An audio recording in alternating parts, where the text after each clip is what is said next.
Hi guys, in this show we're looking at Gee, Jones, Ford, James, Farina, Toro, Statham and Pitt. We're looking at 2000's Snatch.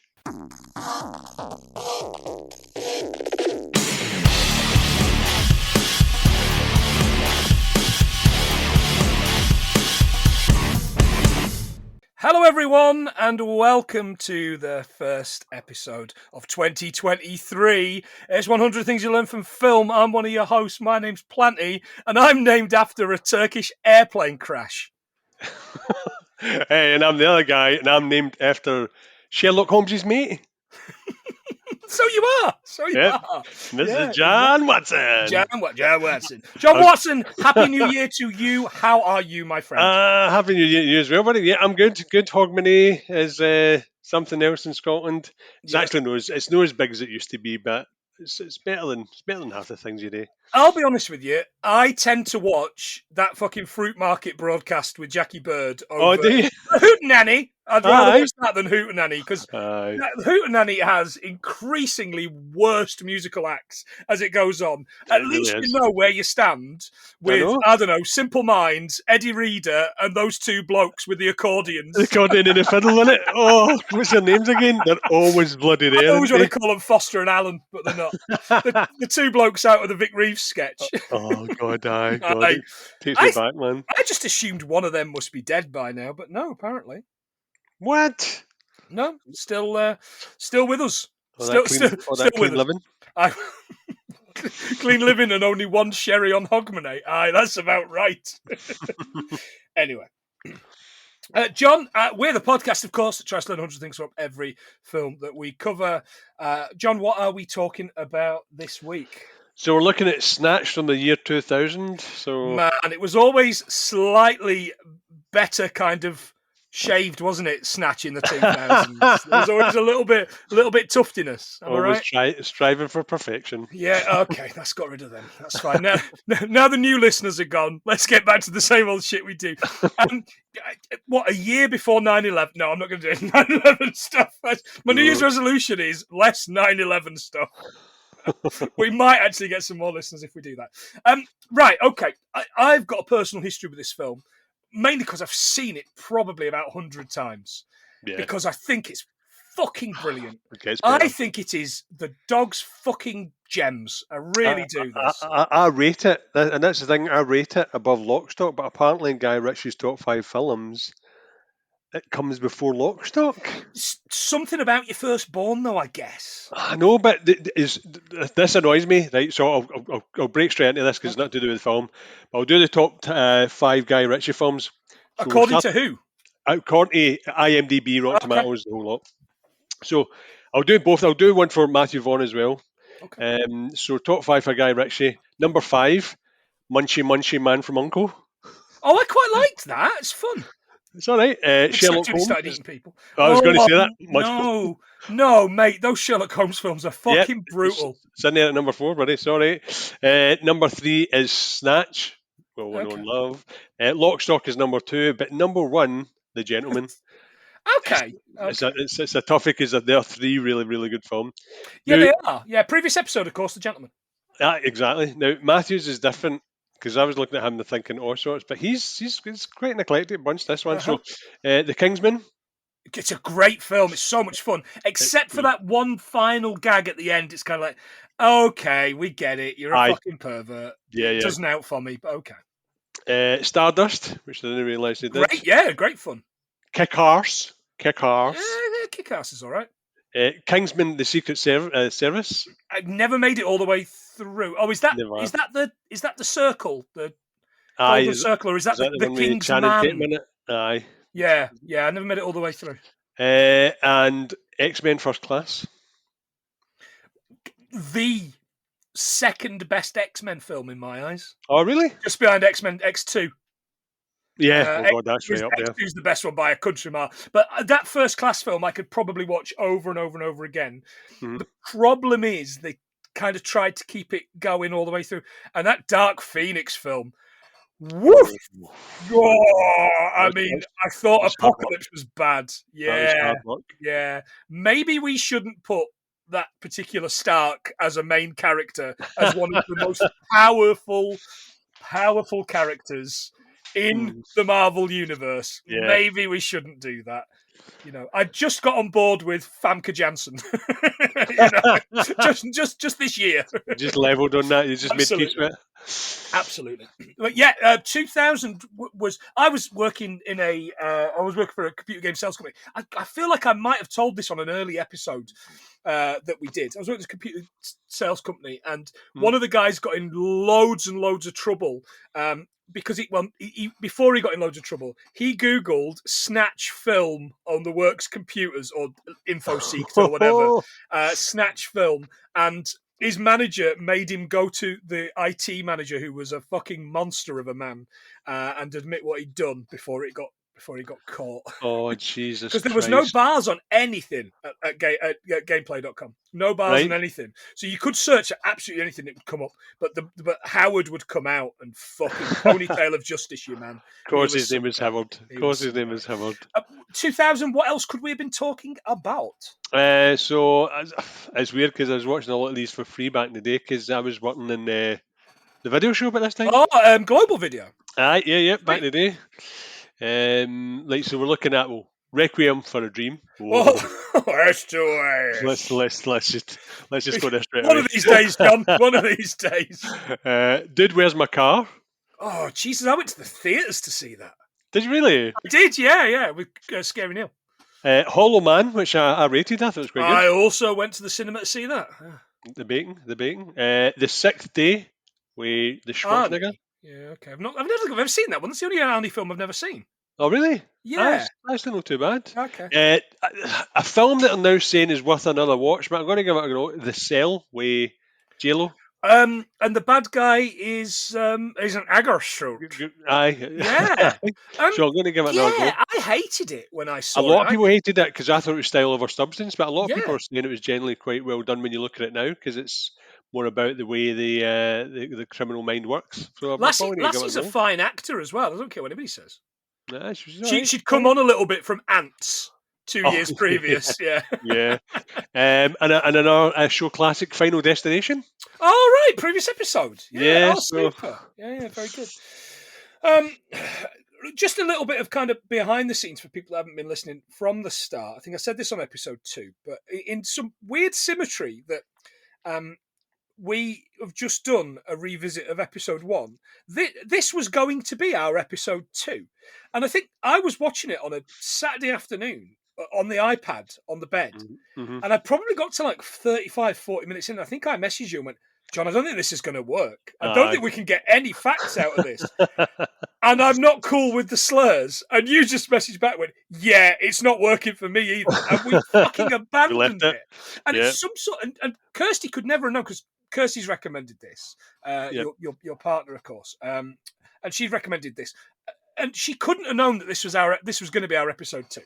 No, she had no idea. I don't think you remembered. But I did because every time I watch Hot Fuzz, I'm like, fucking hell, I could have been watching Snatch. But yeah, it's so anyway, there you go. That's that. Symmetry. Shall we begin? We shall. Lovely. It opens. It's Columbia Pictures, but it's also a Scar Films. Hey! SKA. Yep. Not the music, but kind of related. That's the Matthew Vaughn and Guy Ritchie production company. 3 films they made together. This, which was a massive success. Mm-hmm. The film I'd forgotten existed. That Vinnie Jones remake of Mean Machine. Oh, what was that called again? The Longest Yard, I think. Which has almost the entire cast of this film in it. Statham's Scottish with the worst accent as the monk. It's really again another film I went to the cinema to see, and Swept Away. How much of a success was Swept Away, John? Do you know what? I hate to say this, but I thought it was good. It was really funny, but it wasn't that. It didn't get any pickup at all. It's the film that dissolved the relationship. In 2003, Ritchie and Vaughn broke ties. Scar became Marv. Yes. Which is Vaughn's company. And this is where he made the brilliant Layer Cake as the first Marv film. and Richie on his own made The Rotten Revolver. Oh God! Which possibly needs a revisit because I haven't. I've watched Rock and Roller a couple of times, but I've only seen Revolver once. Yeah, I'm the same. Rock and Roller was really good. I enjoyed Rock and Roller. Okay. Marv went on to do Stardust. You've already done Kick-Ass and the Kingsmen films. You missed Harry Brown, which John, I'm going to put out as a potential episode for this month. Though. It's bleak though. No, but it's Kane, isn't it? And have we done a Michael Caine film yet? No. I'm going to murder all these millennials. If we're doing a Michael Caine film, Pele's just died. We might as well do V for Victory. V for Victory? V for Vendetta? Escape to Victory. Escape to Victory. They call it V in America. Americans, it's called Escape to Victory. Escape to Vendetta. Yeah. I bet we could do a Michael. I was going to say Jason Bourne there because his alias is Michael Caine, but we could do a Michael Caine film. Fuck it, let's just do the Italian job and be done with it. There you go, that works.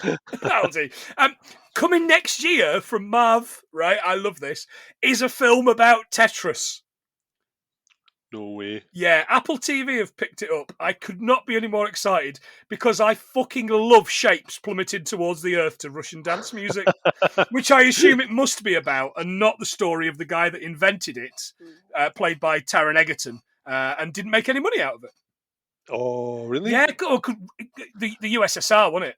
Yeah, so he when he invented it, they went, hang on a second, you're Russian. That's ours. That belongs to the people. And he was like, why you wanna block you guys? Goddamn those Cossacks. Ruskies.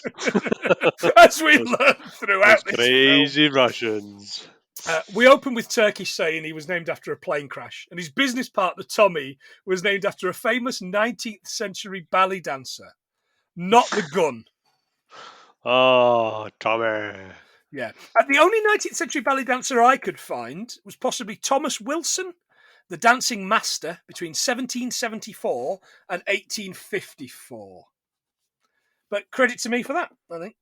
Actually, credit to Rachel for that one, because she found that one. I was too busy. I was just in awe of Stephen. I think he's brilliant. He's great, isn't he? Stephen Graham. Yeah. Tiny little baby Stephen Graham. He is. He's worked through a lot of adversity because he's dyslexic and I think he needs to get his missus to read all the scripts and stuff like that. Oh, is he really? So, yeah. So he's really struggled, but he's acted with some amazing people. Al Pacino. He's acted with a lot. Daniel Day-Lewis. Yeah. Oh, yeah. He's done a fair few American gangster things, hasn't he? Yeah. And so Scorsese. He talks about Scorsese all the time. Yeah. Well, you would, wouldn't you? If you'd even met him once for 10 minutes, you'd never stop banging on about when I met Scorsese, as opposed to when I got when I was cast and got to work under Scorsese. I love him in everything. Have you seen Boiling Point yet? By the way. No, is that the chef one? The chef. I think it might be on More 4 because it was on Film 4. I think we watched it. It's on Netflix. Is it still on Netflix? It used to be. I'll double check. It's shot in one take and it's really, really stressful. Really good. Right. I couldn't recommend it any more to people who just like film. But when he played Combo in This Is England, which I also love, but I haven't seen him years and years and years. Again, I'm from Nottingham. I know I don't bang on about it. And Shane Meadows cast people from Nottingham and filmed it in St Anne's, which it no longer exists. He couldn't get a job for almost 8 months after because he's that good an actor and people just associated with him being a skinhead BMP type. Oh, Jesus. Yeah, that's going to be tough. That's a shame. Yeah. That's horrid. He's almost quit acting twice to become a carer for kids, which I think is really good. Yep. Yeah, I also stand by the fact, and I'm saying it now, just so it's on record, I think he's the best of our generation in the UK.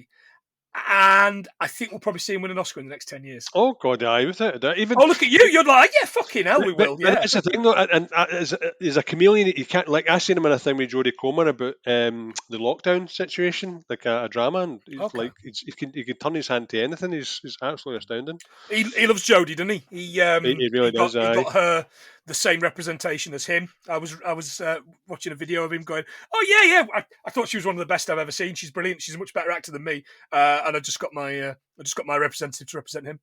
I was like, oh, amazing, good work. Well, both of them are really good accents, apparently. Well, obviously her part in. was going to say killing Zoe there, but that's a totally different. Killing Eve, yeah. Right, I've never seen a second of it, but Rachel swears by it. Yeah, that's good. Yeah, that's good. I'm glad you didn't say her part in Free Guy. Oh, for fuck's sake, no. So it was as well. Jesus. Anyway, it turns out they're boxing promoters, but now they're into diamonds. What do I know about diamonds? Aren't they from Antwerp? Is his line. Oh, I didn't even. I thought Antwerp was somewhere in England, but it's no. It's in Belgium. That's Scottish schooling helping you again, Johnny. You're right. Antwerp's home to all major diamond mining companies, which source diamonds for thousands of diamond dealers across the globe. And at the end of the Second World War, the vibrant Jewish community dominated the industry, elevating Antwerp to its status as epic centre of the world diamond trade. Yeah. It's huge as well. They're saying I looked it up, and apparently it's 204 square kilometres. But what it took me down a rabbit hole, and you can cut this bit out later on if you want to. But I was looking at why mainly Jewish people trade in diamonds. Mm-hmm. So I was expecting something diluted, but apparently during the Middle Ages and onwards, Jewish diamond trade boomed. Basically, Jews were forbidden from buying land or engaging in agriculture. Therefore, they were given professions like banking, trading, diamonds and gemstones, and polishing. So that's why they're so prolific with the diamond trade. Because I didn't know any of this, but apparently they weren't allowed to own any land or do any farming. And if you're good at something, you just keep doing it. So, well, God, aye. Yeah, and again, previous episode, the Adam Sandler film. What's that called? Oh, yeah. I would say Precious Gems, but it's not called that. Uncut Gems. Uncut Gems. Fucking hell, that film is stressful. I love it. That's the best thing he's been in, right? I still haven't seen the basketball one. The Hustle, something like that. We see the titles happening over these Hasidic Jew characters going into a heavily protected building and stealing diamonds and, as they call it, the gem. So they're all dressed up in this garb, like rabbi kind of dress, and Hasidic Jew kind of hats and things. And then he throws it off, doesn't he? Like almost. I thought it was very much like a spaghetti western. He throws his kind of thing off, and he's got these guns stuck to this bit of body armor. I loved it. It was great. It's quite good. And then we get this introduction to all the characters in this Trey Cool 2000s kind of thing, where they're all just doing their daily thing, and you get their name across it. So we get Sol, we get Turkish, Vinny. We get Vincent, and do you know what? I love them all, even Bricktop. In a way, I love each and every one of these characters because they're not even well fleshed out. I'm going to say most of these characters are really fucking 2D. Yeah. But they just, the way that he meshes them together, the way that they put them together, fucking hell. They work perfect, didn't they? Oh, I've got goosebumps just thinking about it. I loved it again. Anyway. In the van after the heist, Franky Four Fingers, Benicio del Toro, Derek Toro. Del Toro. He's told by one of the guys, call Boris in London for gun. You're like, okay, you're another not fleshed out character. We'll come back to that guy, by the way. I got some fucking anger issues with his character. What, the fact that he's no Jewish, he's a Catholic and he's from Puerto Rico? I wasn't going on about that. But yes, of course, Benicio del Toro is brilliant. He's proper actor. In English, please. always think of that. I know, it's brilliant, isn't it? The farting scene, wasn't it? Yeah. We're at Turkish's place now. Was this like an arch of a railway bridge or something where this caravan is? It must be, because it was so grotty, wasn't it? What's this? It looked like somewhere that the fake taxi would pull up. Exactly, yeah. It didn't look too sanitary at all, and he's getting sausages cooked for him and everything. Or is he? Gorgeous George is training, all right? And he's got this sparring dummy and he headbutts it. And Tommy's line is, can he do that? By the way, Stephen Graham's accent here, I would have never known he was a Scouser. No, God no. Yeah, no, he's great. Turkish, of course, says, it's an unlicensed boxing event, not a tickling contest. Which I loved. Tickled, I found, John, is a 2016 New Zealand documentary about competitive endurance tickling. It features the practices of those producing the videos. Directed by director David Farrier, the film explores possible legal and ethical issues with certain individuals making the videos and has itself been subject of legal challenges. A follow-up special, The Tickle King, aired on HBO in February 2017. I will never financially get over this tickling. Not that one. Sorry, David Farrier and Dylan Reeve, just in case, because I don't know, those guys possibly would tickle me to death. And I don't know about you, John. I am the most ticklish man that exists. I'm the same. Yeah, I'm the same. I can tickle myself, but I can't bear being tickled. I'm married. I'm not allowed to tickle myself anymore. Gorgeous George, by the way, is great. Now, I'm going to say it before we get to that bit. We're not doing the P slur in this podcast. We don't. Yeah. Because it's not acceptable. We will, however, use the term gypsy and traveller. And traps and thieves. We heard it for the people of the town. They called us. Yeah. But see, the thing, the term does come from, it's obviously the travelling community, but it's just annoying the fact that they're always portrayed as Irish. But a lot of the stereotypes come from travellers in Britain. Oh, yeah, absolutely. Yeah. Every time he just talks about Pikeys, he always talk about they're always Irish. Yeah. But he just point out that they're not Irish. They're not British.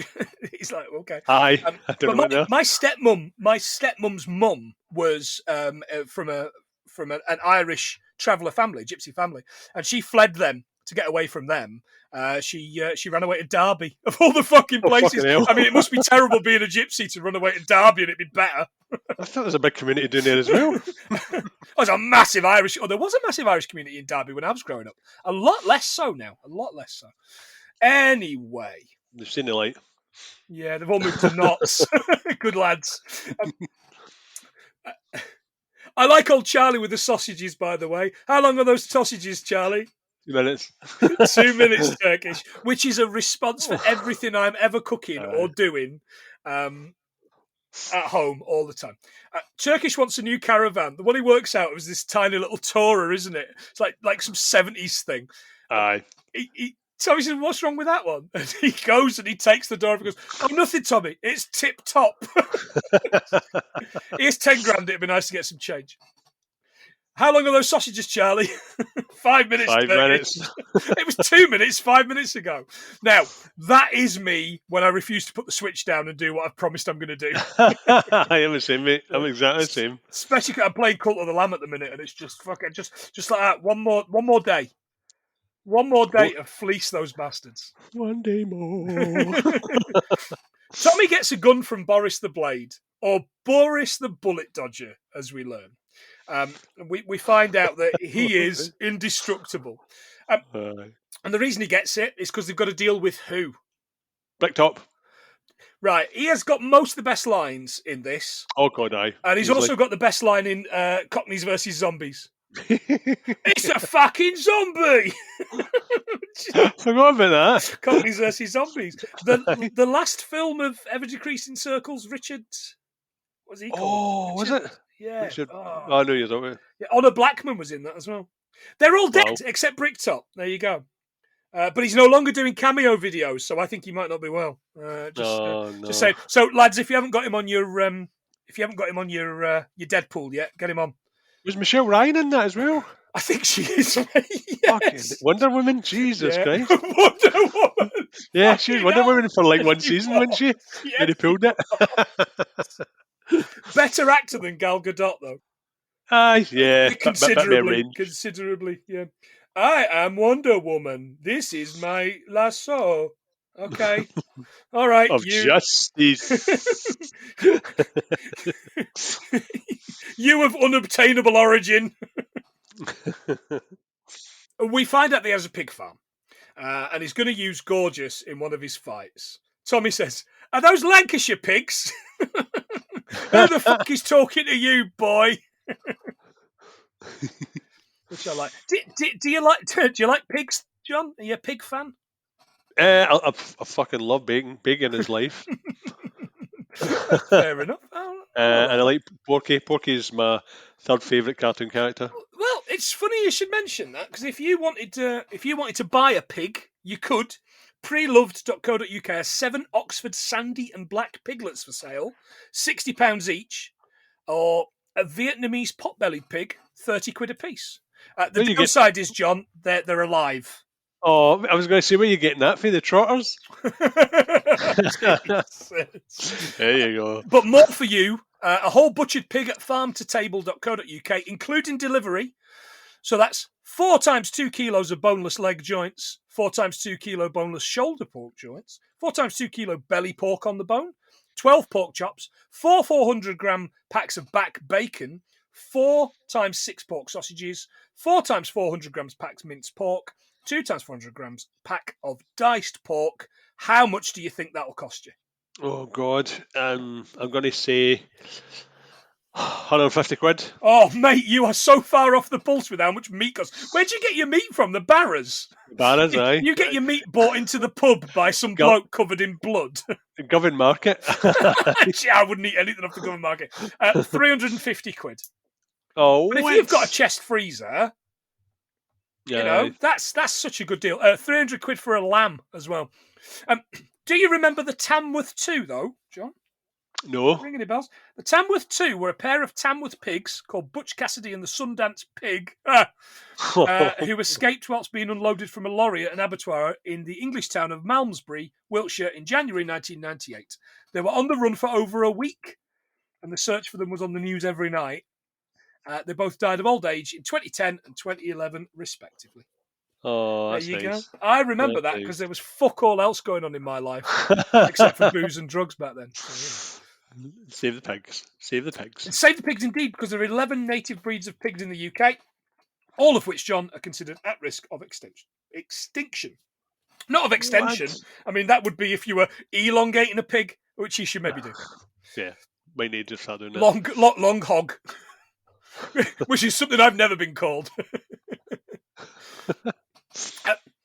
Right, so Boris is now on the phone to the guy that gave Franky his number in the van. This whole scene is some of the worst fucking setup dialogue I have ever seen in any Guy Ritchie film. Right? Oh, aye. He explains he's trying to fence a diamond the size of your fist. I have told you, it is in the case attached to his arm. Right, so why didn't we just see you doing that? I sent him to you to buy a gun. We fucking know. We saw that scene like 5 minutes ago. You are my brother. Think like my brother. And it was at this point I had a fucking stroke.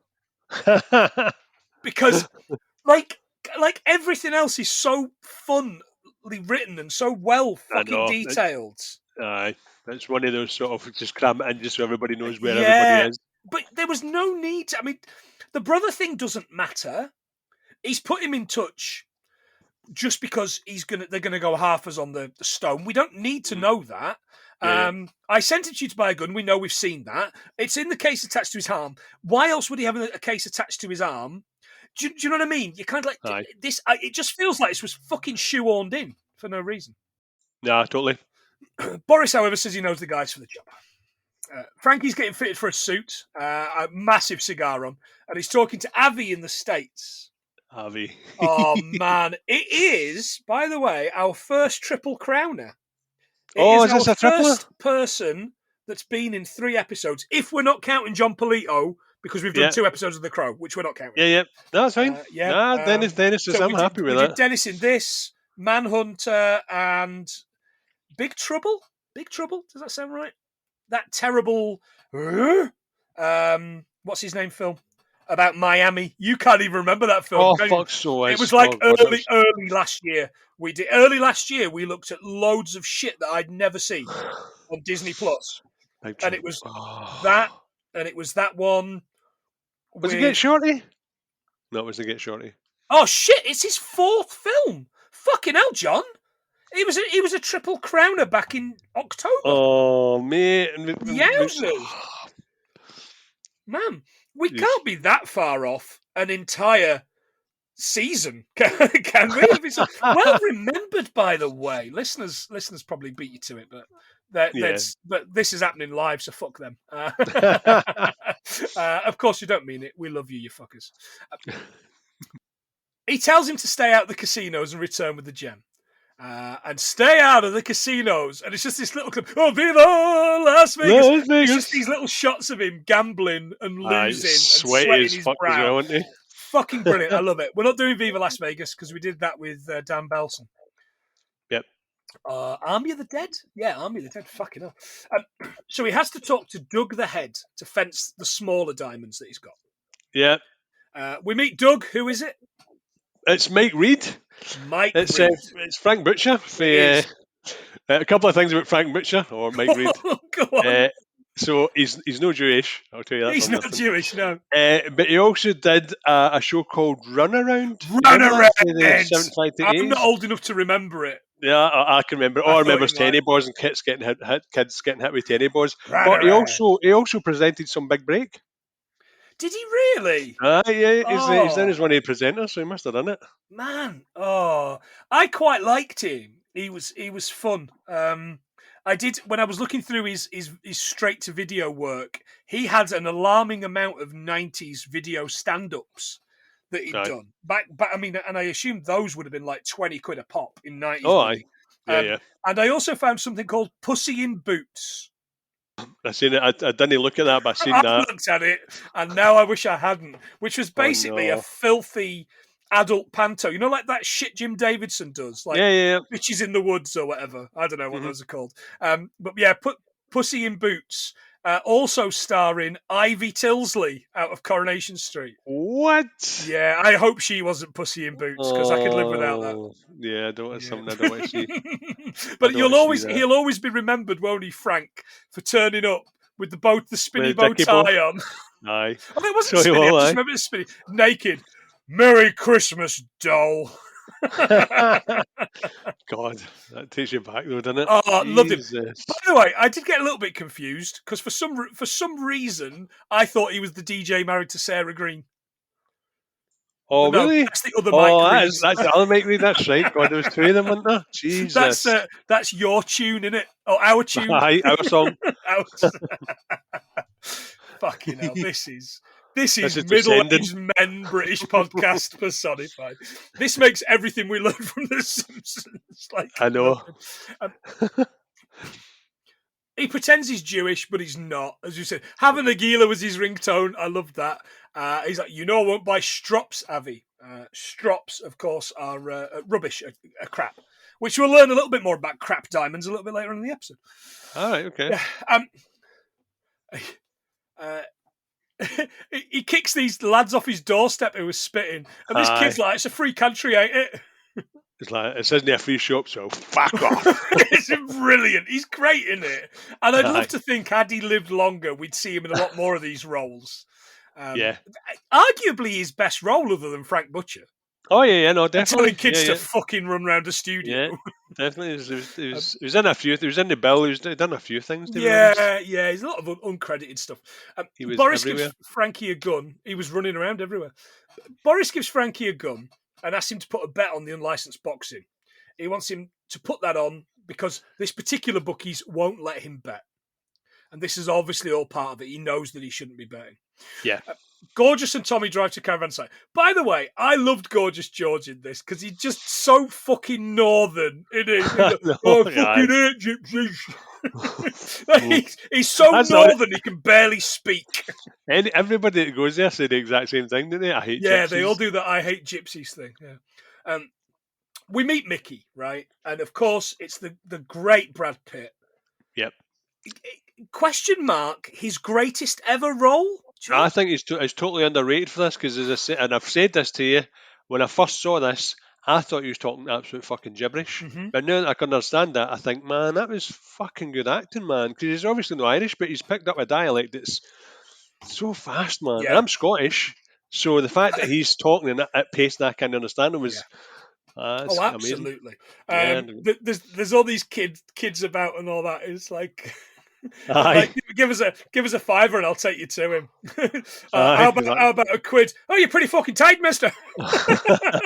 And then George gets out the car and says, "Hey, Ma, come and look at the size of this fella." I'm so impressed by how big George is. And then, of course, they asked, "Do you like Dags, John?" I love Dags. I also love Dags. I'm very a Dag person. Yeah, definitely a Dag person. They strike a deal. And as they're leaving, the back axle falls off the caravan. And Mickey's like, "You bought a house, sir?" It's decided that they'll sort it with a boxing match between Mickey and Gorgeous, which should be easy because although Brad Pitt is still in Fight Club shape, Aye. he's tiny. Yeah. In comparison. Yeah. So I think, and looking at it, and every time I watch it, there's definitely going to be speed for this one. Definitely, because physique wise, there's no way. All about speed. But what I will say is, I think he looks in just as good nick when I was watching him with his shirt off, fixing the aerial on the roof in Once Upon a Time in Hollywood. Oh, really? He takes his shirt off and he's on, and he looks fucking amazing. And he's like 55 or something. You're like, son, how is that even possible? I'm the same. Once you've got it, you can't lose it. That's from my beer belly, mate. In the fight, the big man gets a few in, doesn't he? And there's like some good old throwing him about, and he's like, "I'll put you down, now stay down." And I just expected it to go. And now, live from Wolverhampton Town Hall, like real Saturday dinner wrestling fun. Mickey takes his shirt off, and with one punch, knocks Gorgeous out. We get Golden Brown by the Stranglers, which has always been a favourite of mine, always. Mickey, it turns out, is a bare knuckle boxing champion. Of course he is. Of course he is. Bare knuckle boxing is still legal in the UK, by the way. Is it it's really? not got a governing body. It's still legal, though. My grandfather's grandfather, or my grandfather's uncle, I can never remember, was a guy called John Brown, I want to say, or James Brown. Not James Brown. Get on up. He would regularly, in his 70s and 80s, he was a collier, and he would regularly fight men in the pub, young men in the pub, out the back in the Skittle Alley for pints. Really? A bare knuckle boxer, yeah. And I can't remember if it was James Brown. He would knock him down, then go, "Get up with that thing!" You better. Probably. No, I want to say it's called John Brown. But yeah, my granddad had loads of cut out some bits and pieces, and my dad never lost my dad. It's such a fucking mystery. But my dad did once show me a photocopy of a cutout thing that my grandfather had downloaded off the internet, which is where he knocked out a bear at the Goose Fair in Nottingham, which is like the big show, and he got 25 quid, which back in the early to mid 1900s would have been fucking probably about 7 weeks' wage for him at the time. What? Yeah, astonishing. But again, I would assume that bear would have been starved, would have been forced to stand up. You know, you could probably have a go a day. Do you know what I mean? But you wouldn't, of course, because it's probably drug bear, cocaine bear, innit? Exactly. Cocaine bear. Another new character alert, Sol and Vinny. I fucking love Sol and Vincent's relationship, by the way. These couple are absolute fucking beauts, these guys. What did you recognise Solomon from, by the way? I hate to say this, right? Yeah. But soon when I first saw him in The Walking Dead, I liked him. Yeah. See when he came back years later, I fucking hated the character, man. Agreed. Walking about with a fucking stick, being righteous and everything, fuck that shit. But that's The Walking Dead for me. And the film, is it the Lockdown or Lockup with Guy Pearce? Oh, he's in Lockup, yeah. Lockdown, Lockdown. Fucking hell, Mono and Kira just talked about it a couple of weeks ago. That's a great film, by the way. I like it. Even though it just ripped off Escape from New York in every fucking way. Yeah. Oh, he's great. Yeah. Anyway, yeah, absolutely. But I love these two characters because just when you think like Sol is the genius, they switch fucking ends like on an absolute fucking axle. It's brilliant. No, totally. Yeah, I like the dynamic. They're talking to this guy Lincoln, who of course we've seen in The Fifth Element before. Oh, yeah. Jesus. He is trying to trade a moissanite here to Sol. Vinny's got this dog that's been thrown in with a load of moody gold, which is just terminology from like London that we never use. I love all these kind of words that people use. The dog runs away. That boy was a rapper, wasn't he? He was, Gold, yeah. Jesus. Yeah. I just remember drum that and bass legend, mate, yeah. God, so it is. Yeah. Jesus, that just literally dawned on me there. I'm like, should have sings. The dog runs away as Boris comes into the shop. and he offers them 50k to hold up the bookies. Did you see who they used as a getaway driver, by the way? Oh my God! So I can't remember his name though. Tyrone. I remember the face. Tyrone, you silly fat bastard. Now, I love Tyrone because, again, he's not a character. But he's pivotal. The story doesn't go on if it's not for... Like, none of this happens if it isn't for Tyrone. Yeah, totally. As they're in the car, we hear Dreadlock Holiday, which is 10cc song from 1978. Number 1 in Tom from Everything We Learned from The Simpsons' favourite chart, Belgium's Ultra Pop. And number 1 in your favourite chart, John, which is where? Gavin. The Netherlands. The Netherlands. Correct. Also number 1 in New Zealand and the UK. I listened to this, by the way, earlier on, covered in 1985 by Boney M. And imagine the worst cover of a song you possibly can, and then make it 20 times worse. That's the Boney M cover of the brilliant Dreadlock Holiday by 10cc. Wow, really? Yeah, it made me feel a bit sick. Did it have Yoko Ono on it as well? It made me not love cricket. I don't like Boney M. I hate them.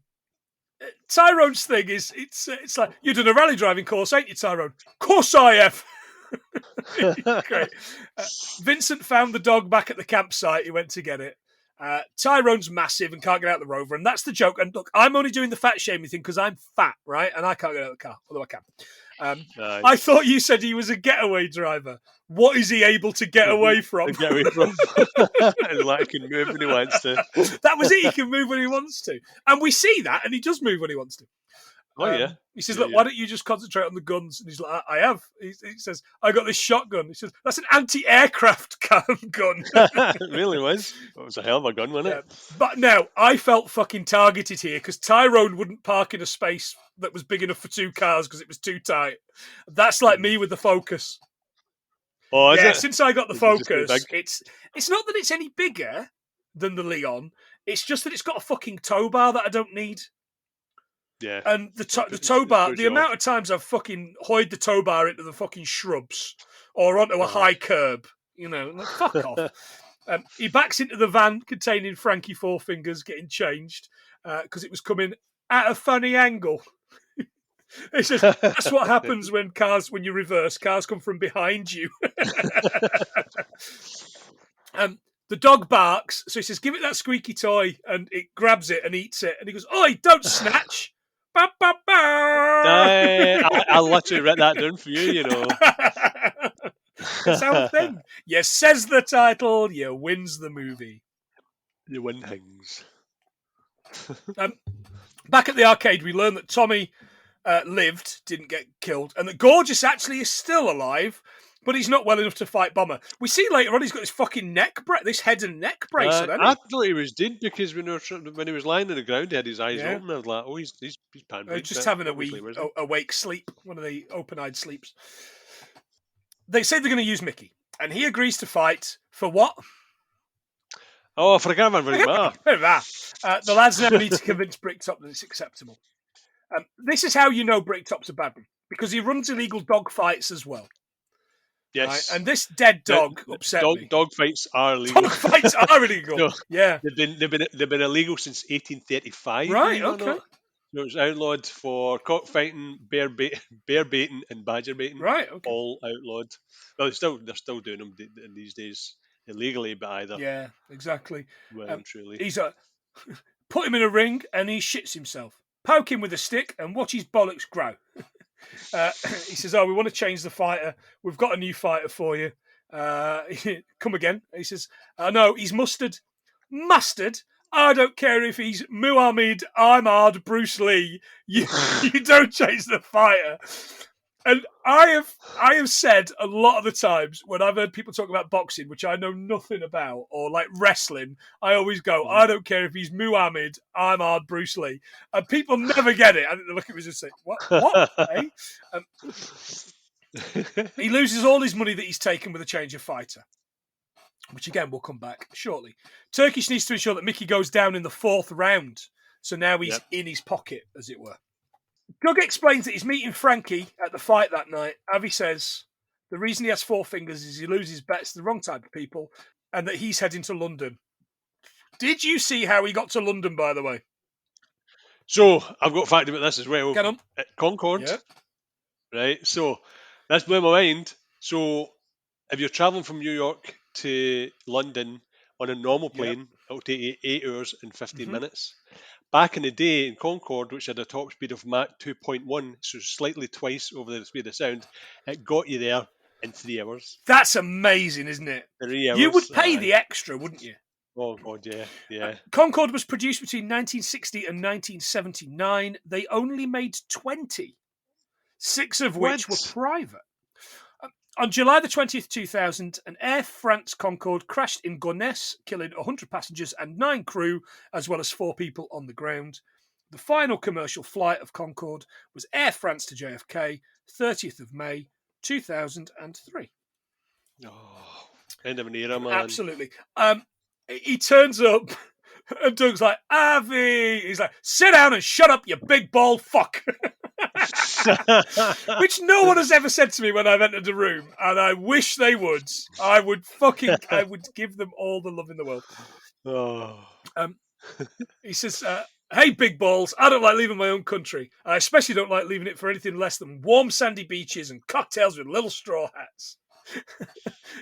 To which Doug says, we've got sandy beaches. He's like, so who the fuck wants to see them? Perfect. He's right, you know. The top 3 sandy beaches in England, Wells Holcombe Beach in Norfolk, Camber Sands in Sussex, and the number 1 is West Wittering Beach at Chichester Harbour. And I know, John, looking at your face, you think these all sound made up. But I've been to Ecclefechan, and that sounds made up. You know what I mean? That sounds like the name of a place you send English people that doesn't exist. Wear the fox hat.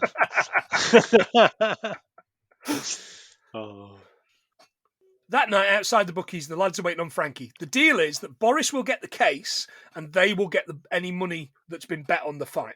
Yes. Yeah. So, making their way into the fight, we meet Doug and Avi. It's brilliant because they keep getting stopped. It's a private night here, lads. Where's your tickets? Private night, lads. Where's your tickets? And Avi's really annoyed because, like, he's American and that. But we do have a certain way of doing things still, even to this day. You know, Bricktop explains to some blokes that Mickey's going down in the 4th. So, they're going to put big money on it. Solomon spots a bloke going to the bookies with the case. Did he have 4 fingers? Nobody on the case. I love the response of, I don't know. I didn't have time to get the binoculars. I've seen that, right? Which almost sounds like a pronunciation of a word out of a Harry Potter film, doesn't it? They head in with the guns out. The woman behind the counter is completely nonplussed. Oh, God, she's no face at all. Do you know who this bookies belongs to? She puts up this security barrier, which Vince is over the counter, and his legs kicking like a fucking swan. And when she puts it down, we see it's Cockney Sinead O'Connor. I know. Jesus Christ. Is she still wasn't he fucked? Can he be asked? It's a brave look. She explains there's no money, all bets are off. The guy huddled in the corner has got this case, and they make him show him, and he's got 5 fingers. And they try and leave, and they can't get out the door. She grabs his gun, didn't she, and starts fucking blabble, didn't she? She does. It's a security door, so they take their masks off, giving up. And Tyrone walks in, pushing the door they've tried to pull open. He's like, what the fuck are you two doing? And they're on camera. They dash, and Tyrone's driving away when he spots Franky getting out of the van. He knocks him out. He basically just fucking clobbers him, doesn't he? And throws him in the back of the car. Who's this? It's a bloke with a briefcase and 4 fingers. I fucking love Tyrone. Doesn't act anymore. The actor doesn't act anymore. Oh, really? Disappointing, really, because let's get him on this. Let's get him on this. At the fight, Mickey understands he needs to go down in the 4th, but he comes straight out and knocks out this guy, Bomber Harris, with the first punch. Oh, God, first punch, out like a light. Yeah. These blokes are unhappy because they've put a lot of money on the bet. And then there's this guy, stops Bricktop. He's like, fucking hell, Bricktop, you told me I've lost a lot of money on that. And he says, listen, you fucking fringe. If I throw a dog a bone, I don't expect to hear it taste. You fucking fringe is going to be my new insult. Especially because I've got no hair and everybody I know has. What a slagging. He threatens to cut his Jacobs off, John. Yeah. What are his Jacobs? Jacob's Crackers is his knackers. Correct. Hey, well done. That's pretty good. Let's see how you get on with some more. John, I've got 5 of them for you. It's been a while since we did a quiz. So... Yep, that was in pairs. I've not got that one. I made them a little bit off the cuff. Off piste. Yeah. So you got 5. Let's see if you can get 5. Number 1, a reference for the kids. Alan Wickers. Knickers, correct. Underwear. Bristol Cities. Titties. Boobs, correct. Bubble. Trouble. No. Bubble and Squeak. Greek. Oh, it comes up in the first Guy Ritchie film, Lock, Stock. Aye, but you never said Bubble and Squeak. No, you said no Bubble. You've then got to do Bubble and Squeak. You've then do. This is how it works. Oh, okay. Duke of Kent. Ben. Well, no, that isn't either. Rent. Oh, Where is the rent? And finally, this one's tough, but this creature comes up later in the show. Lionel Blair's. Hares. There you go. Fantastic. Well done, John. You got 3. That's all right. Not bad. Oh, give us a clue. I should have still given a clue. Bobby. R.I.P. that tosser. No. Not Bobby Davro, but also Bobby Davro. So what did I get then? How many did I get? 3? You got 3. Well done. Good job. It might see us tick over. At Solemn Vincent's, Boris turns up. They've put a tea cosy on the head of Franky. Right, now, I didn't look too much into this, but I just assumed that they only had Benicio del Toro for a day, right? Yes. Oh, have you got this? Have you got this? Yeah, exactly the same. Yeah, but you go for it. No, I haven't. No, I didn't look into it. That's the thing. I couldn't find anything on it, like how long he filmed or anything like that. I couldn't find a thing. But I assume they had him for a day, and your man here is your stunt double. Aye. Oh, God, aye. Definitely. Yeah. Because it was just a bit... just at the blue. And instead of cutting his hand off as well, why did they cut the whole thing off and still leave it on his... It's like his arm. Yeah. I absolutely don't understand. He's got this fucking cleaver. Go through the metal. Aye. Or just cut off it at the wrist so you can just take it right off. Or break open the fucking case. There's loads of reasons. We'll never know. Well, it makes it a better film. Boris offers them 10k, but they want the stone. Boris shoots Franky in the head. The only person who knew the combination was Franky, and now he's dead. So this is where Boris chops his arm off with a cleaver. Takes the arm, and he takes the case. Back at the arcade, Turkish is getting the money out of the safe. When Bricktop and the lads show up, he wants a cup of tea. Sugar? No thanks, Turkish. I'm sweet enough. Oh, I'm sweet enough. Which is I thought it was a good line. It's line, isn't it? It really is. Bricktop wants to use Mickey for a bare knuckle in a few days, but this time he'll ensure he goes down in the 4th. He's tasked Errol and John in finding the lads that did the bookies over. Mm-hmm. Turkish and Tommy head to meet Mickey, and he's coursing. We learn that the hare has to outrun the dogs. What if it doesn't? It gets ripped to shreds. It gets fucked. What? Oh, it gets fucked. Proper fucked. Really fucked. I know. You're thinking, what is he thinking? Of course, that's what we've learned about coursing, but did you know, John, it's illegal in the UK, and rightly so. But in Ireland, it's managed and regulated by the Irish Coursing Club, or the ICC, and consists of 89 affiliated clubs in Ireland and Northern Ireland. What? I mean, if it's just brutal blood sports and hating the Brits that will unite Ireland, I'm all for it, sure. Still, though, that's fucking barbaric. I am absolutely astonished that's still a thing. But I guess they argue exactly like the fucking Tories argue. You know, it's horses and ripping a fucking fox to bits. Anyway. You really brought the mood. I did, yeah. It's just what I do, mate. It's just what I do. Mickey agrees to the fight in exchange for a caravan for me, ma. And she's quite partial to the Periwinkle Blue Boys. That's right. Yeah. The look in his eye. And the scatter cushions. Yes, she wants that. And the skylight, yeah. He agrees to fight for free if they win a bet on the coursing. There's this bit, by the way, here, which I know was ad-libbed, because this dog obviously because they're quite highly bounced, aren't they, these dogs? This dog jumps up at him and he just brilliantly ad-libs, "Hey, you fucker!" Oh, I know it. It's fantastic, I've watched this bit over and over again, and he properly shits himself, but stays really in did. character, which is brilliant. We then see this montage of the hare being chased, but so's Tyrone by Errol. They don't recognise the two lads, but they recognise Tyrone. They go, "You silly fat bastard." They get him in the boot of this car, and it just made me think of that car salesman meme. You know, car salesman slaps the roof of the car. This Jaguar can fit so many Tyrones in it. Tyrone agrees to give up Sol and Vincent when they set the dags on him. The hare gets away too, meaning that the boys have got to pay for the caravan. Tommy tries the gun because he's getting wound up by Turkish, and of course, it doesn't work. Yeah. Lincoln's in the shop, and they've called him there because they want help getting rid of the body. He's, "Well, why have you called me?" He says, "You're a bad boy yardie. You're supposed to know how to get rid of bodies." Yeah. He says, "I make them. I don't magic them away." Did you look up? Yardies? A little bit, yeah. Did you? A wee bit, but there's no much to it. It's just it gave me slang for a violent criminal organisation involved in illegal drugs. But I'm sure there's more to it. There is. There's a little bit of social history of Jamaica for you. In the 50s in Trenchtown in Kingston, Jamaica, not upon Thames, social housing developments were put around what were called courtyards. Basically like any kind of estate. You know, like, so I lived on Sight Hill in Edinburgh, as everybody knows if they listen to our Scottish episodes.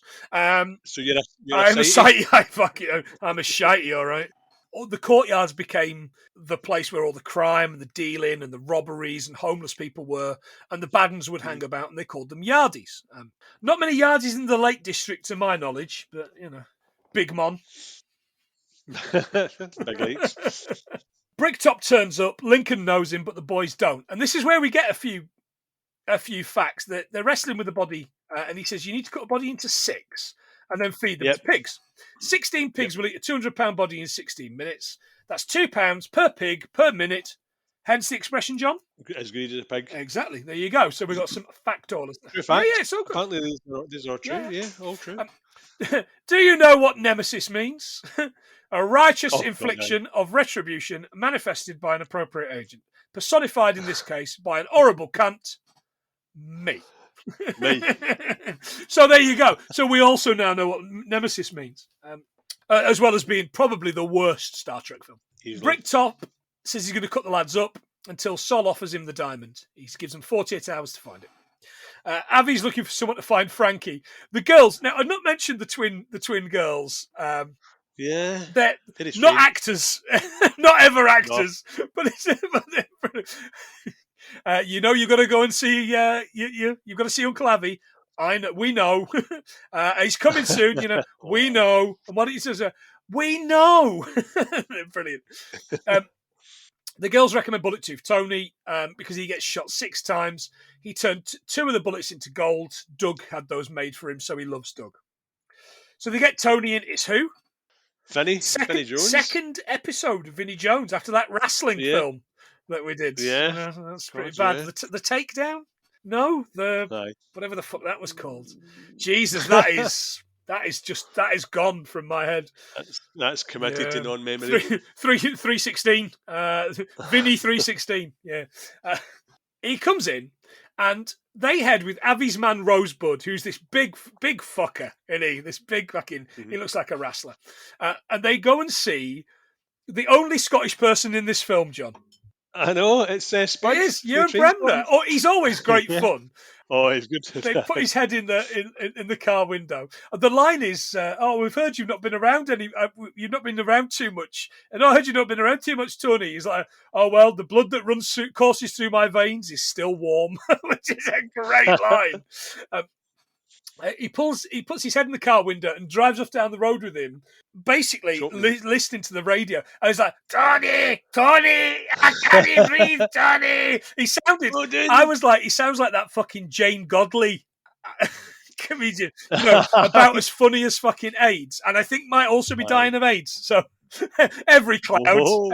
She's dying of something, but she's still making videos. Oh, is she? Okay, hopefully it's really painful, nasty one. I'm going to tag her in all our posts, see what she has to say, because I believe she's quite litigious as well. Oh, yeah, really? Let's see if the court case lasts longer than her health. I'm not taking that out, by the way. Just for Scottish people, that one. Mullet, he's called. He says it's 2 diamond dealers, and they head to threaten Sol. By the way, in the car and in the scene where he gets shot, he got this fucking massive mullet, hasn't he? This Asian guy shoots, Donny! He shoots him. And he's like, I love this song. It's Madonna's Lucky Star from her 1983 debut album, Madonna. The 5th single off of it. So you know it was an absolute juggernaut if it had 5 singles. Personally, I prefer Borderline, which is the 4th single. Fucking love Borderline. I've listened to it about 5 times today. It's come just too late to fuck up my 2022 chart, hasn't it? So next year, I'll probably remember at this time next year that I really love Borderline, and it won't fuck up next year's chart. The song was 14th here, Lucky Star, not Borderline, 8th in Canada and 4th in the USA. The album, though, John, astonishingly, 5 times platinum in the USA, which meant they sold 5 million of those records. Jesus. That's fucking... Imagine that today. Like, 5 million downloads in a fucking heartbeat. But you don't get whatever you would get for a physical media, do you? You know? Yeah. It makes you wonder why she fucking keeps going, man. She should just quit before she kills her fucking legacy. I think it's too late for that. I think it's done. I think it's done. Would I go and see Madonna? I think I probably would. No, after the bloody... She done the Eurovision, mind? And bloody... Oh, no, I never seen that. I don't watch Eurovision. It was a fucking mess, man. Her voice is horrible. It's just it's absolute shit. I'll just save my money for Britney, bitch. There's this bit where they threaten Sol, who gives up Boris. And Avi turns to Tony and says, why do they call him the bullet dodger? Because he dodges bullets, Avi. It's just the incredulous look on his face. Why the fuck do you think, you thick American bastard? Turkish calls Bricktop and explains he needs money for the caravan to get Mickey to fight. Bricktop sends his lads to smash up the Puggies. There's a Scottish reference for you. And also burn Mickey's Mars caravan with her in it. Oh, I know. I was like, oh, fucking hell. That was brutal. That was bad, aye. There's no need. Slot machines, John, or Puggies, during the period April 2020 to March 2021, the average number of gaming machines in Great Britain amounted to 168,276. God, stuff quite a lot, isn't it? You'd think it would be a lot less, considering that they all do this. They all do loads of things now. I know. According to Nirvana Gaming Board, the slots in Vegas generated an income of $3 billion a year. The average slot machine brings in $80,000 a year, or around $200 a day. It's decent. It's not bad. It's not bad at all. Probably all from me when I'm drunk. You got a pound on you? Yeah, exactly. Oh, just give us a quid, John. Just give us a quid. Well, at the caravan site, the boys go and see the day after. In front of the burnt-out caravan, Mickey agrees to fight before Bricktop causes any more problems. In the shop, Tony says Boris will be impossible to track down because he's ex-KGB. And at that very moment, who walks into the shop? He literally walks into the shop and looks right into the camera. Try to sell them the gem. I tell you what, this actor, Boris the Blade actor, he's spot on when it comes to comedy. You know, he really does. He's called Rade Šerbedžija. He's the baddie in Taken 2. And he's not Russian, he's Croatian. 201 credits on IMDb, including CSI Miami, 6 episodes of Downton Abbey, Harry Potter and the Deathly Hallows, whatever that is, and 24, which I never watched. I assume you watched 24. It strikes me as the kind of thing you would like. No, it wasn't for me. I think I just kind of... Another one of those things that people never stop banging on about. And by the time I got round to thinking about watching it, we were in a golden age of TV, and I didn't need to watch stuff from 15 years ago. It took too long. I thought I was going to invest. I would have liked it if it was maybe like a 7.5-hour shift he was on instead. Much better. Much better. Rosebud offers to take care of him, Smash cut to them in the car, and Rosie's covered in blood. We don't know what's happened. Like, he just absolutely, I'll take care of him. I fucking hate Russians. And he's screaming. He's like, it's all right. We'll get the gem, and then we'll get you to a good Jewish doctor. Tony, get my friend a good Jewish doctor. When they get to Boris's house, they drag him out of the boot, which again I didn't see coming the first time I saw it. Tyrone's watching and calls Sol to say Boris is there. Sol puts the phone down, but of course he misses the fact that he's telling him he's not alone. Sol's bought these 2 replica guns. What's he loaded them with? Blanks. Extra loud blanks. What are we going to do? Deafen them to death? Or he could blind them, like in Bruges. Exactly, right in the eye. Yeah, exactly. Yeah. There's a quick cut scene now with Tommy and Turkish, Vinny and Sol, and Tyrone in the getaway motor, and Avi and Rosie and Tony in theirs. And it kind of cuts between them really quickly, doesn't it? So I've tried to note this in a way that just not going to cut go over. Tyrone hits a loose but bagged Boris, who's tied and got this sack on his head. Tommy explains that Turkey shouldn't drink milk and throws the shake out the window. Again, because humans can't take on lactose. We learnt about that during The Crow, of course, because it makes you fart. Yep. And Rosie gets a blade through his chest. They crash next to Boris, wandering around, and Tyrone runs him over. So we get that it was all out of order. So I love it. It's really good. It's like a really simplistic version of Reservoir Dogs, that. Pulp Fiction. Yeah. Or Go. Remember Go? Is that a future episode? Yeah. There's some good people in that. At Boris's, Tommy and Turkish are here to get Tommy a new gun. They knock on the door. The door's open. That can't be a good sign. They knock on the door, and Boris arrives, smashes the gate open, muttering in Russian, punches Tommy in the balls, goes in, grabs this fucking. What the fuck was this? I don't know what that was. I've looked at all the guns. I can't see what it is. This looks like a fucking prop out of a fucking video game. Man. There's an unknown pump action shotgun on our gun database. So I don't know. Oh no, that's the anti-aircraft gun from earlier on. No, I think that's a moose bear. All right. Well done, that man. Tony and Avi head into the pub. Tony orders a pint of the black stuff. You can't drink a pint of Bovril. But I fucking could. Here comes Sol, Vincent, and Tyrone in balaclavas. Tony states that Vincent is the big dick and the other 2 are the balls. That they've come for pussy, but there's only a dose that would make you wish you'd been born a woman. This was probably the only bit that hadn't aged well for me. This and there's a few slurs which I don't like. Tony says he sees that they have replica on the side of their guns, and he has Desert Eagle .50. I like that. Yep. Yeah. So I don't need to tell you about that gun. That would be that. I feel like I'm cheating putting that one down, but we know what one looks like now. Actually, I've got a fact about it. Okay, go on then. It can only have 7 in the clip. 7 in the clip. But it fires 8 times. So 7 in the clip and 1 in the chamber, though. I know, but he pulls out, and when he pulls out, it puts in a full clip. So he's obviously ran out of bullets. And when he's shooting later, so he's not got he one shoots in the chamber. one more. Okay. So somebody fucked up there. Fuck you! We'll come back in a minute. It's so funny. He chases that. He says, "This should participate your shrinking balls," and I was like, "Brilliant, absolutely fantastic." Right.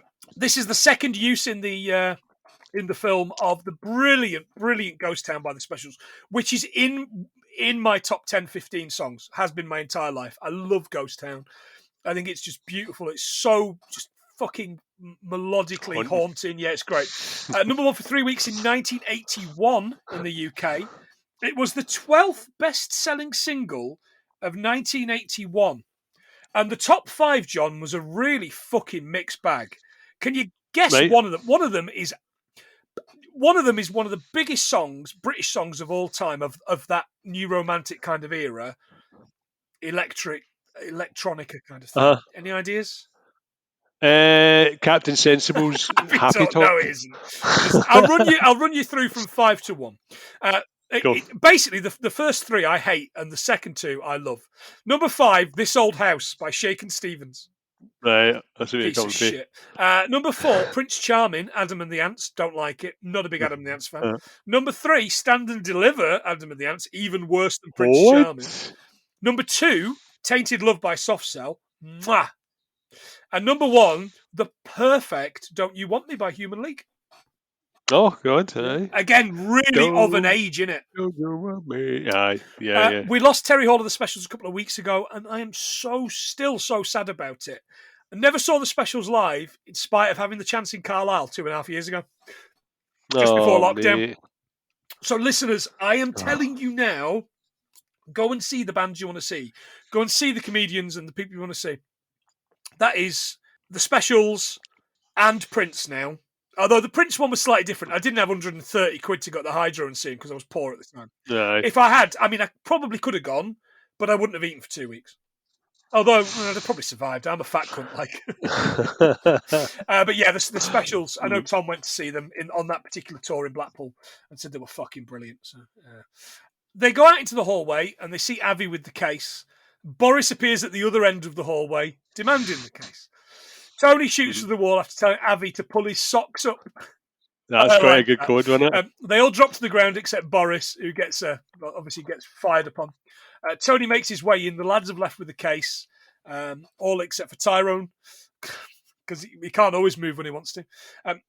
Boris refuses to die until Tony empties the clip in him, which is the bit you're talking about. Yep. He then turns to shoot Tyrone, and he can't. You lucky bastard! Lucky bastard! I know it's such a good line, isn't it? You lucky bastard! Sol and Vincent are in the car heading out to Bricktops. Tony stops them and they turn the Stones back at the shop. It's Mickey's Ma's funeral the day before the fight, and Turkish, of course, is concerned Mickey might not be able to stand for the fight the next day. He says, "Show me how to control a wild gypsy, and I'll show you how to control a maniac that keeps pigs." At the shop, Vincent explains the gem must be in the dog. Avi demands Tony open up the dog. Yeah, and he's like, "It's too far. It's too far."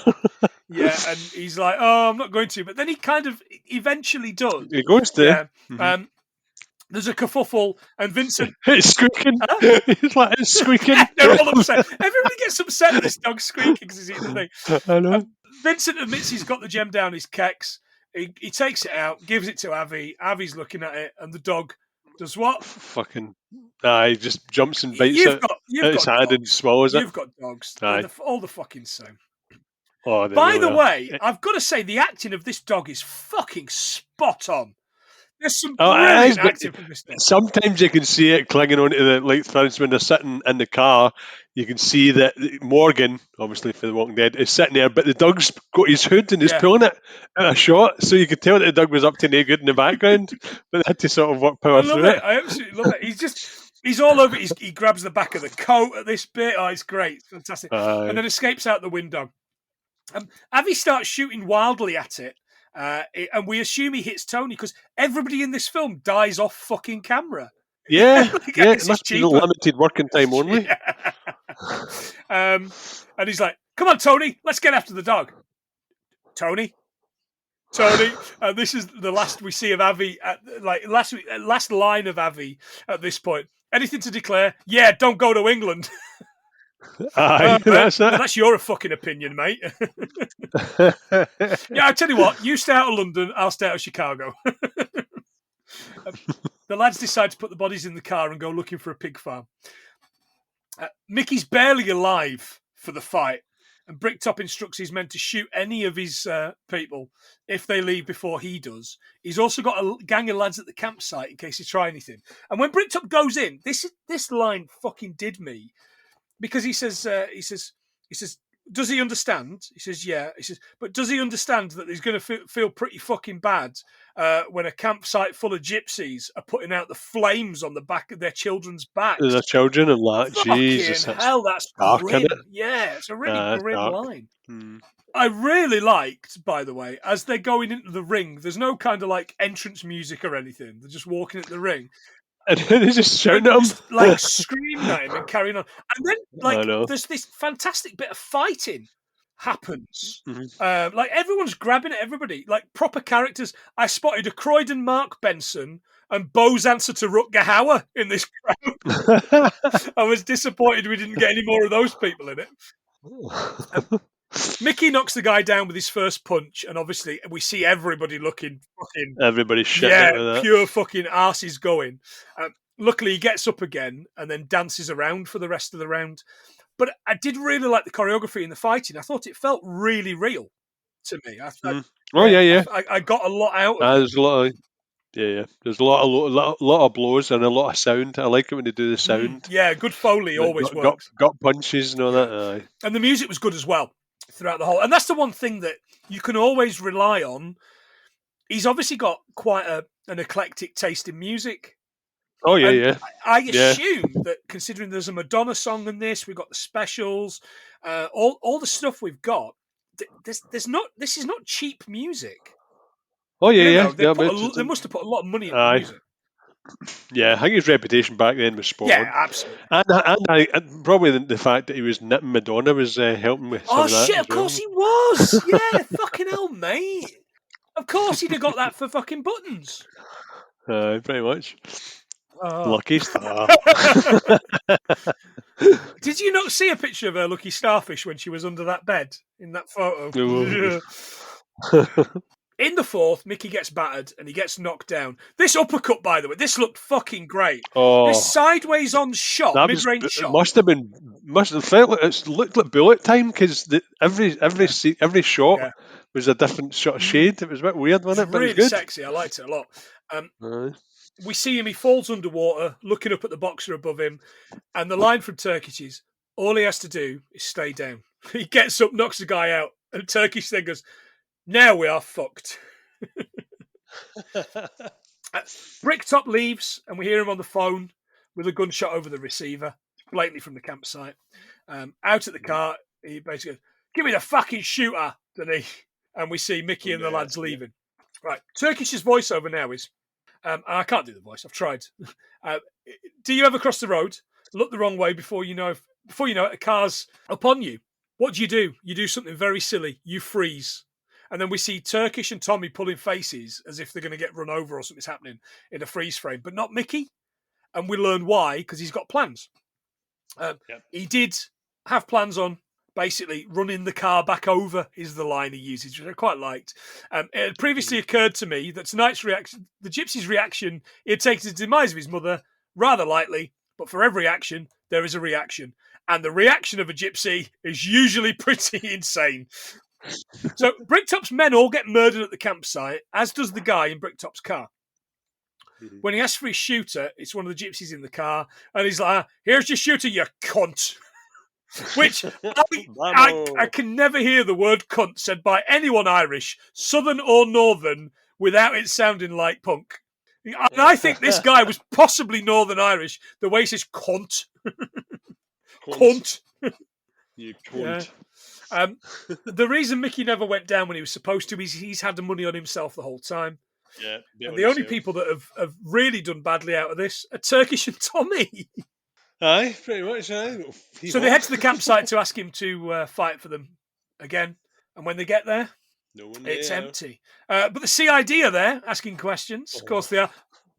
Looking like fucking CID. Yeah. They say they're walking the dog just as the squeaky gem dog turns up back at the campsite.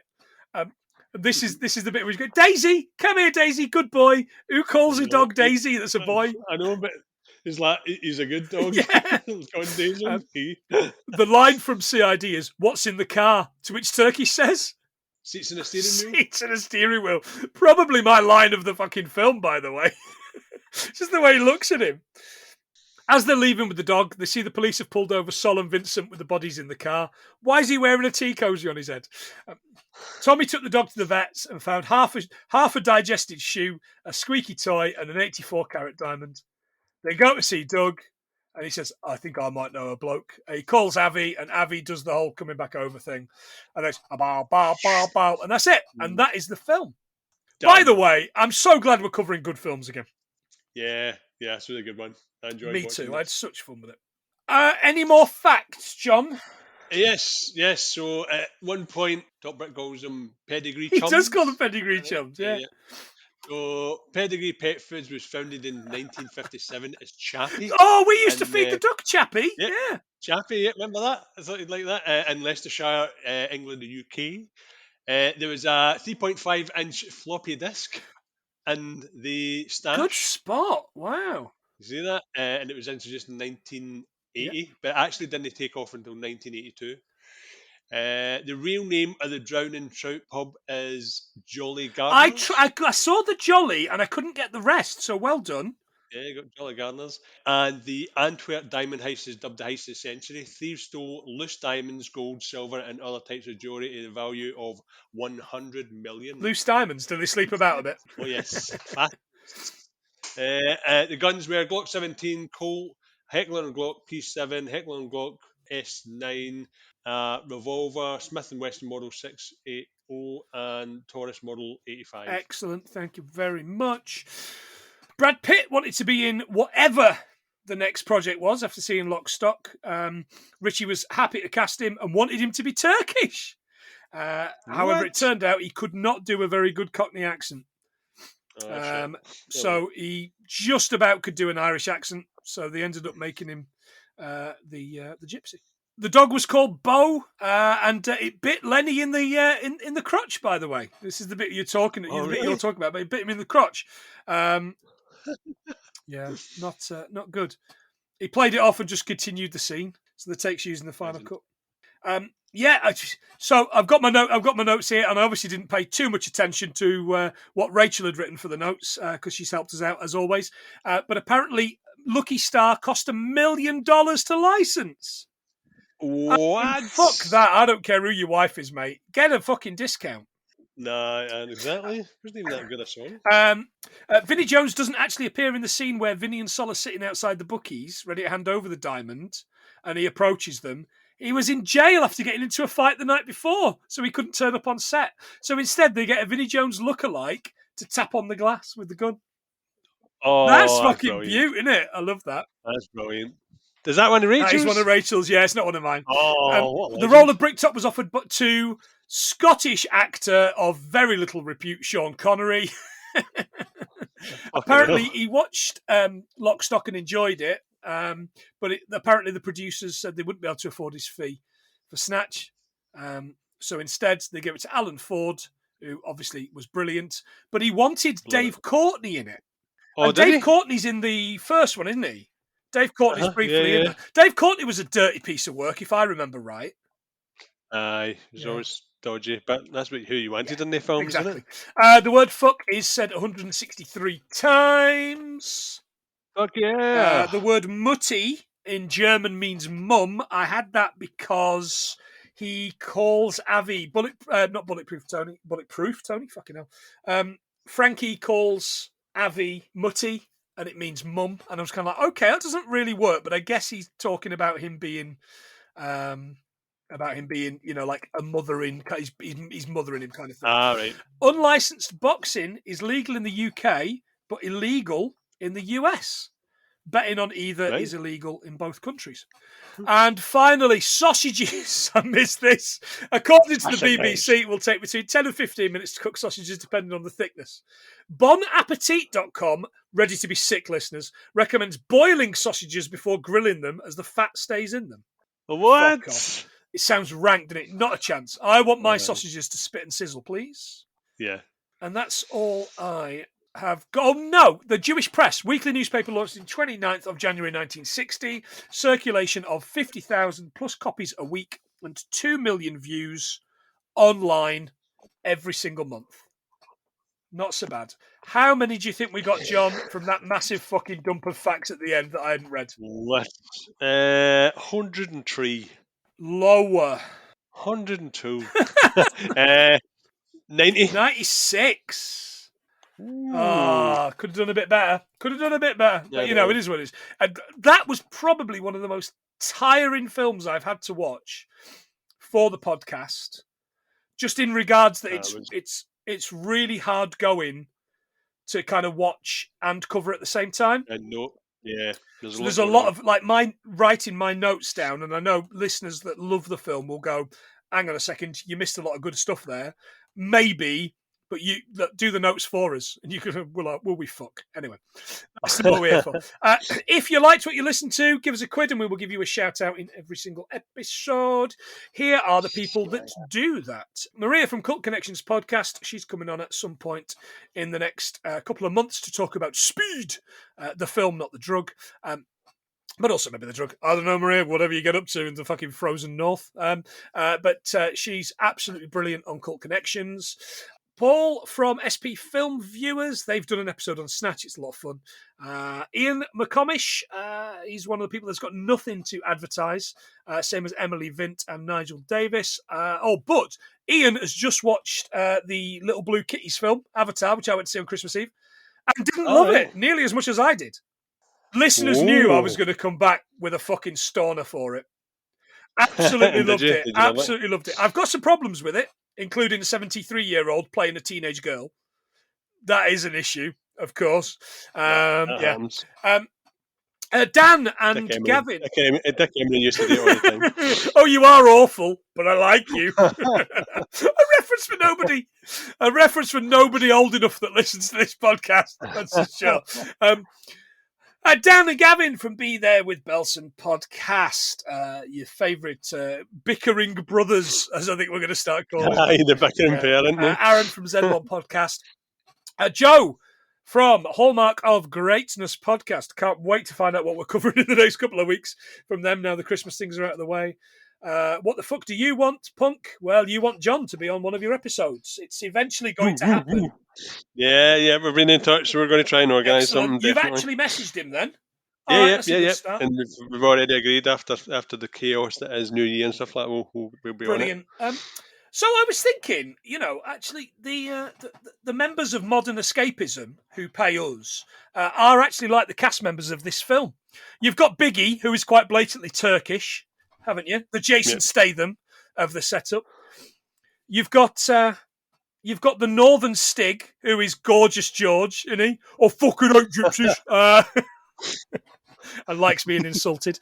And you've got Gadget, who's not in this one, but he's that Charlie Hunnam character in The Gentleman. Although he's technically Penrith, but, still kind of a Geordie. Mono rants. Yeah, we've already fucking talked about you dickhead.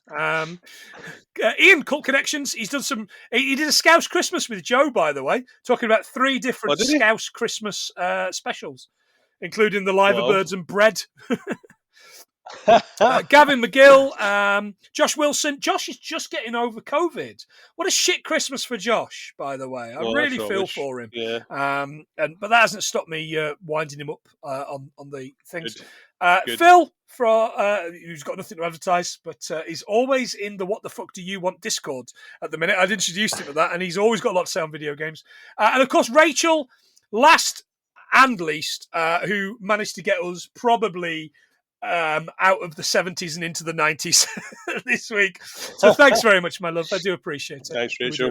Thank you. John, we'll be back with another British film that we haven't yet decided. We'll figure it out post. We'll figure it out. We'll figure it out. But for now, he's been John. I've been Planty. It's a new year, and it's been 96 things that we've learned from 2000 Snatch. Whoa, bit of 2000 Snatch. Yummy. See ya. See you later, guys.